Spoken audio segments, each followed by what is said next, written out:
Our dynasty was forged in blood. My father took what he wanted by force. He was cruel and vindictive.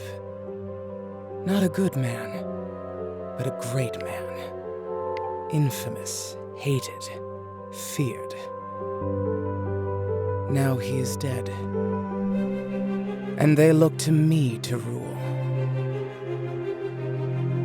I will not be a tyrant like my ancestors. I will use honeyed words and forge new alliances. I will marry my useless drunk of a brother off to the right house. My vassals will find me an honorable ruler, so long as they respect my authority. And if they don't, well, Mother always said I could hold a grudge. I'll organize a lavish feast for our dear neighbors. Then I'll seduce their heir. Perhaps I'll whisper some secrets to my new admirer. Scandalous, powerful secrets. The kind that could topple systems. Why kill your enemies when you can have someone else do it for you? This is my dynasty now, and I will lead it my way.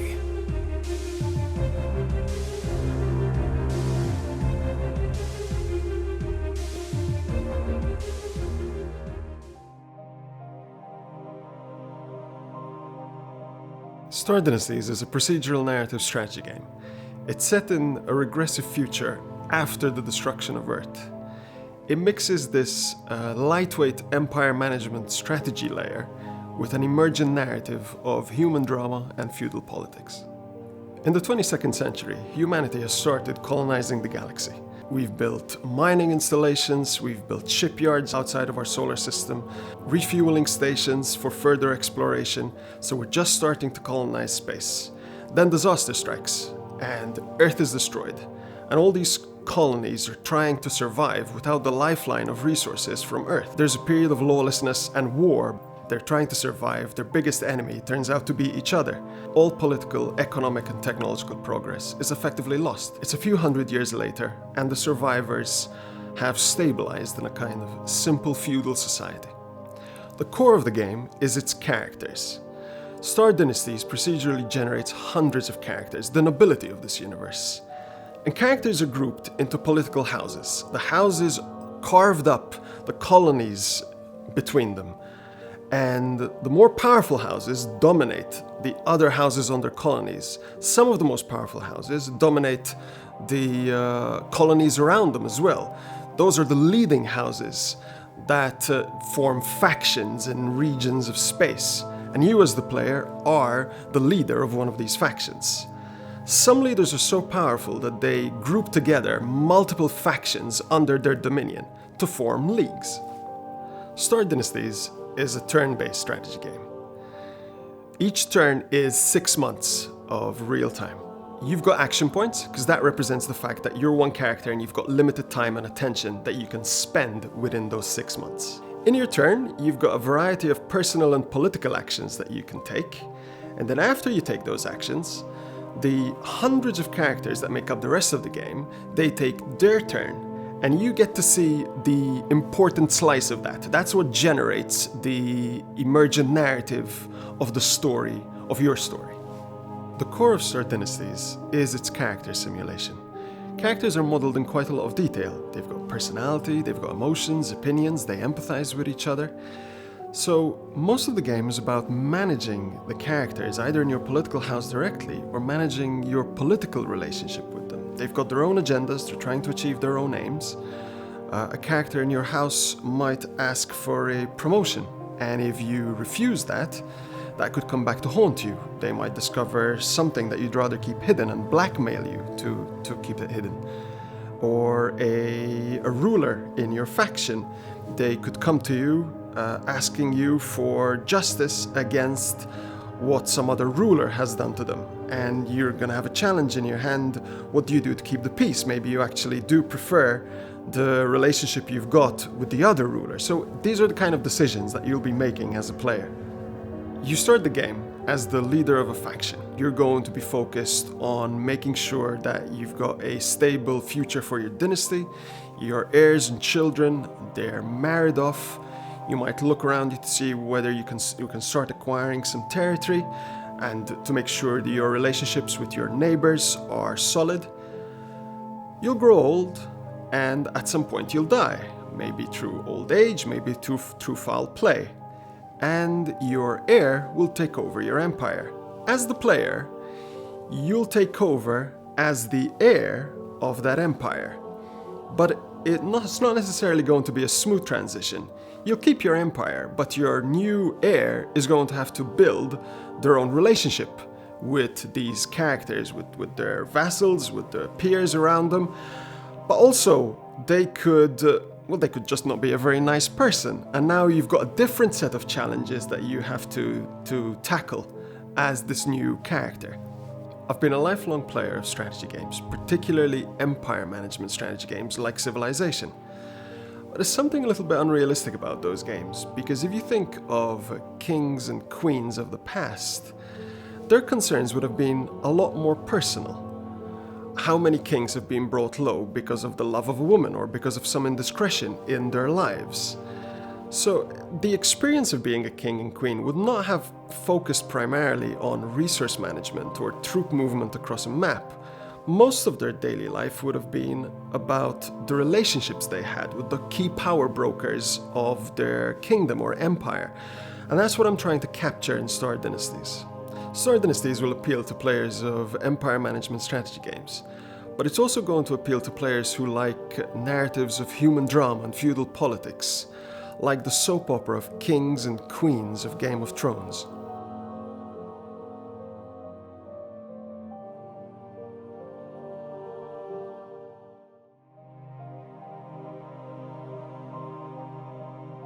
Star Dynasties is all about its characters, and characters are modeled in quite a lot of detail. They have a personality, which drives a lot of their behavior. They have emotional reactions to the events that happen in the game.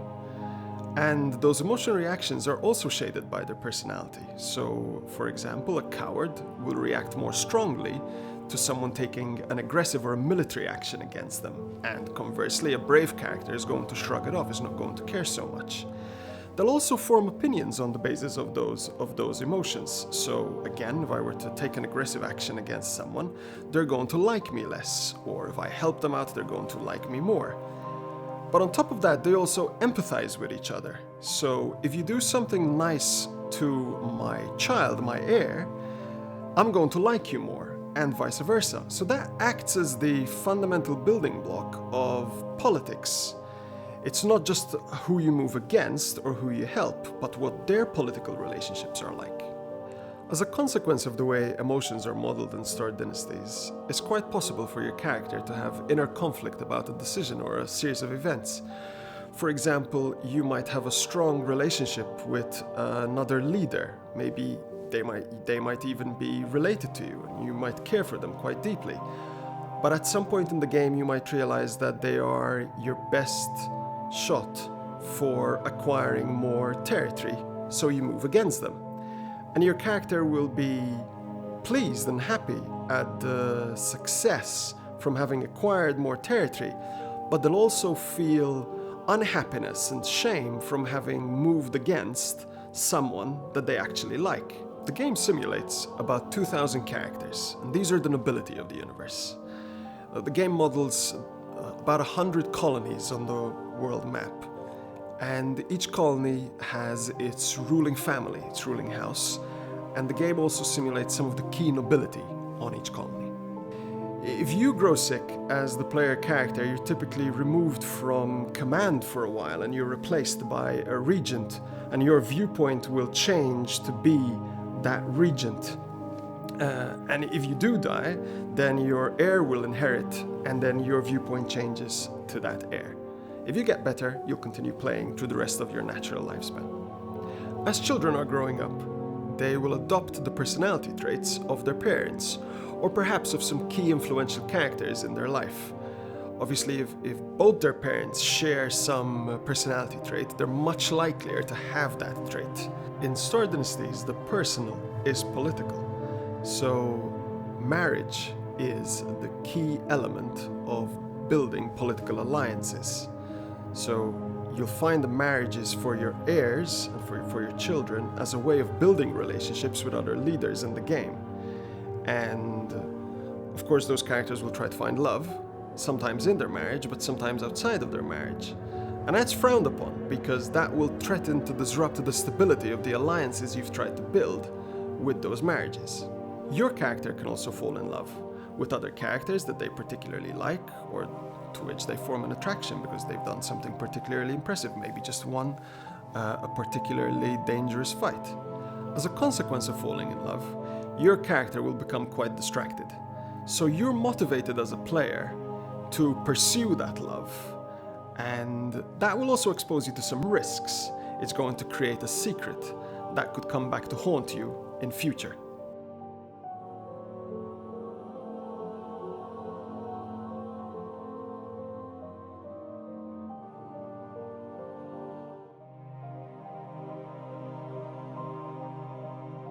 The colonies in Star Dynasties have been carved up by political houses that essentially own regions of these bases and these industrial installations. And the houses are families, with a patriarch or a matriarch at their head, the family, the extended family, and some trusted advisors of the family. Characters in your house are going to have a particular skill set, and you'll assign them to roles within your house. You might assign them to be diplomats, and then send them out to other houses to act as your representatives. You might assign them to administration, where they'll help you administer both your house and your empire. You might assign them to military, where they will help in the military adventures that your house embarks on. You might assign them to the medical department, and you might assign them to security, where they will help ferret out the secrets of your opponents and hide your own. Certain actions in Star Dynasties will create secrets. Now, if you take an action that creates a secret, that's typically a liability. Maybe you've assassinated someone, or you've tried to sabotage the rule of another ruler by inciting unrest on their colony. These secrets will stick around, and they can be discovered by the security team of various political houses. So you can also spend some of your resources to try to cover up these secrets. When you do something that is a secret, for example, you might be having an affair, you might not even want your security team to find out, which puts you in a bit of a quandary, because you want to make sure that the people you place into your security team are people you will also trust with your secrets. For example, if you do want to have an affair, you'd better not put your wife as the head of the security department. Sometimes falling in love is a liability.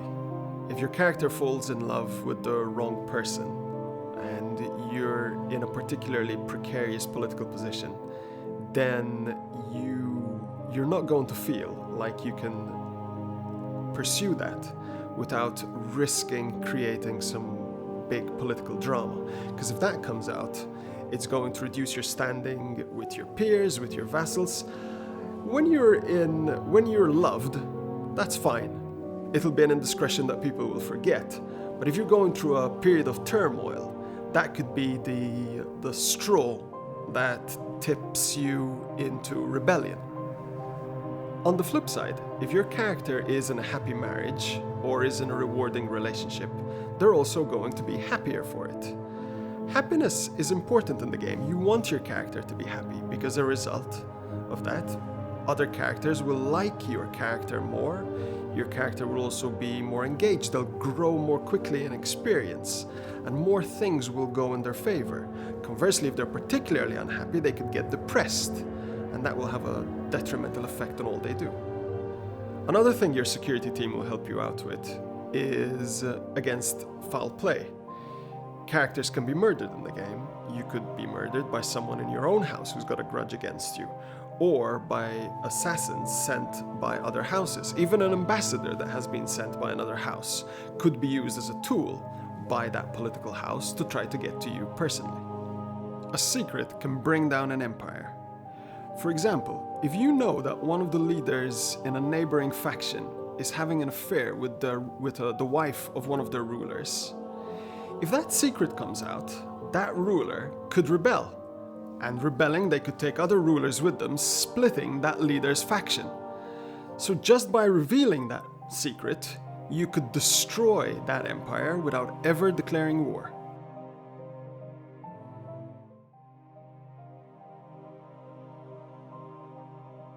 The society of Star Dynasties is built up of these political houses and how they relate to each other.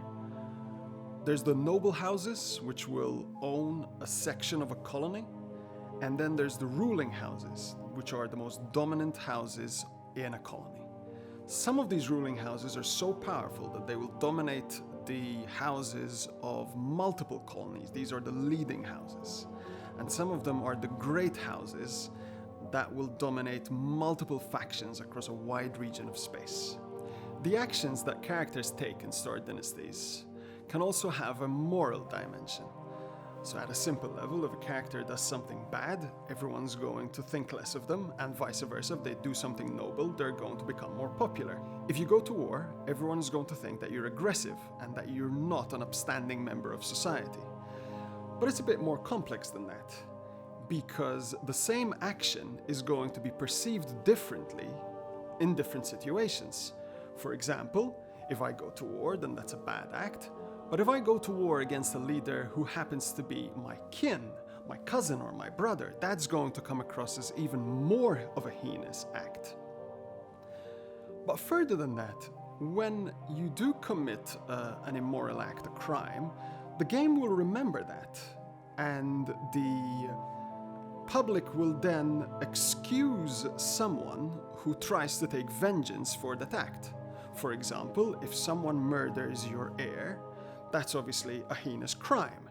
If you now go to war against a leader that tried to assassinate your heir, you're going to be well justified in doing so, because this is an eye for an eye, rough justice world. The moral rules of society act as the foundation of political standing. If you follow the rules, if you behave like an upstanding member of the society, then people will like you. If you don't, if you break the rules, if you move aggressively against your enemies, if you murder and kill on a whim, you're obviously going to look very bad, and you're very quickly going to generate a lot of hostility against you. So a large part of the strategy is to play the political game of looking good in this way. You'll behave morally, not because it's what you want to do, but because you will look good. And conversely, you're going to try to catch your opponents in making certain missteps. If you know a secret about an opponent where they've done something like they've assassinated another character, revealing it is going to help make them less popular. And when you move against them, perhaps with the justification of some crime that they've committed, now you are attacking them under the cloak of righteousness. As a leader, one of your responsibilities is to help your vassals avenge wrongs that have been committed against them. So if a leader were to assassinate someone in the household of one of your rulers, that ruler has limited ability to punish, to get revenge against the action. But they've got the right to come to you and demand justice for that act. So you can see how this starts to create a certain political ramification for you. You might end up in a situation where that leader is actually your ally.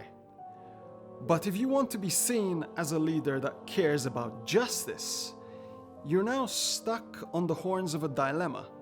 Do you move against that other leader and hurt that alliance? Do you ignore that call for justice? That's obviously going to make you look bad with your vassals. So justice is this double-edged sword. If you're asking another leader for vengeance, for justice, then you can try to achieve your political aims that way. But if you're the leader who's being asked to get revenge, then you're going to have some tough choices to make.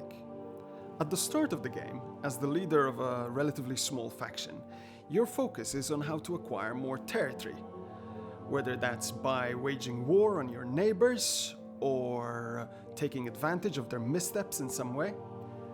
As the game goes on and you're more successful and you acquire more colonies, you now have to worry about your vassal's attempt at acquiring more territory. So your focus shifts from external conflict to the internal conflict. Gamesplay.org